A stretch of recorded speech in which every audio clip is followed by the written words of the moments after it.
Prince মামুনের মতো একজন সেলিব্রিটি যার তখনই ১২ মিলিয়ন ফলোয়ার ছিল সোশ্যাল মিডিয়াতে, তার কিন্তু আমার মতো বয়স্ক, দেখতে খারাপ বা আগে বিয়ে হয়েছে বা সন্তান আছে এরকম কোনো মেয়ের পিছনে তার এফোর্ট দেওয়ার কিন্তু কোনো দরকার ছিল না, এবং আমি তার সাথে কোনো রকম সম্পর্ক গড়ে তুলতে রাজি ছিলাম। একটা বছর সে আমার পিছে ঘুরেছে। আমি এই মুহূর্তে টের পাচ্ছি যে প্রতারকরা আসলে জায়গা বুঝে বুঝে তাদের চাল, তাদের অ্যাক্টিভিটিস পরিবর্তন করে।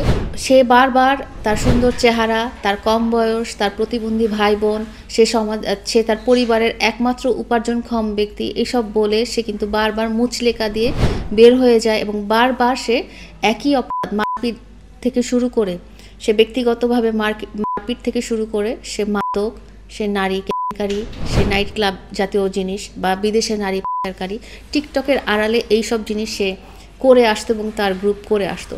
তারপরে ২০২১ সালে সে প্রায় একটা বছর কিন্তু আমার পিছনে ঘুরে সে আমার সাথে সম্পর্ক স্থাপন করেছে। ওই টাইমটাতে তার খুব খারাপ সময় যাচ্ছিল, তার সমস্ত সোশ্যাল মিডিয়া আইডিগুলো ব্যান হয়ে গিয়েছিল, এবং সে একটা আইনি প্রসেসের মধ্যে দিয়ে র্যাব এবং ডিবির তত্ত্বাবধানে ছিল, যাদের কাছে সে বারবার মুচলেকা দিয়ে আসছে বা জবানবন্দি দিয়ে আসছে তার অ্যাক্টিভিটিসের জন্য।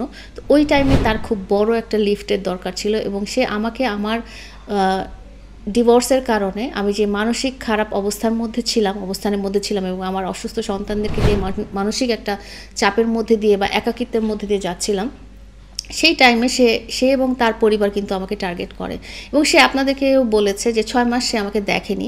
আসলে ৬ মাস আমি ওর সাথে কোনো দেখা দিতে চাইনি, এবং আমি তার সাথে কোনো রকম সম্পর্ক গড়ে তুলতে রাজি ছিলাম না। সে এবং তার পরিবার এবং তার গ্যাং এবং তার গ্রুপের সদস্য সবাই মিলে আমাকে এমন একটা নির্ভরতার জায়গা দেখিয়েছিল যেই কারণে আমি তখন আসলে খুব একটা নির্ভরতার জায়গা খুঁজছিলাম, যেটা সে আমাকে কনভিন্স করতে পেরেছিল। এবং আমি এই মুহূর্তে টের পাচ্ছি যে প্রতারকরা আসলে জায়গা বুঝে বুঝে তাদের চাল এবং তাদের কথাবার্তা, তাদের অ্যাক্টিভিটিস পরিবর্তন করে। ওই সময় তার একটা বছর সে আমার পিছে ঘুরেছে।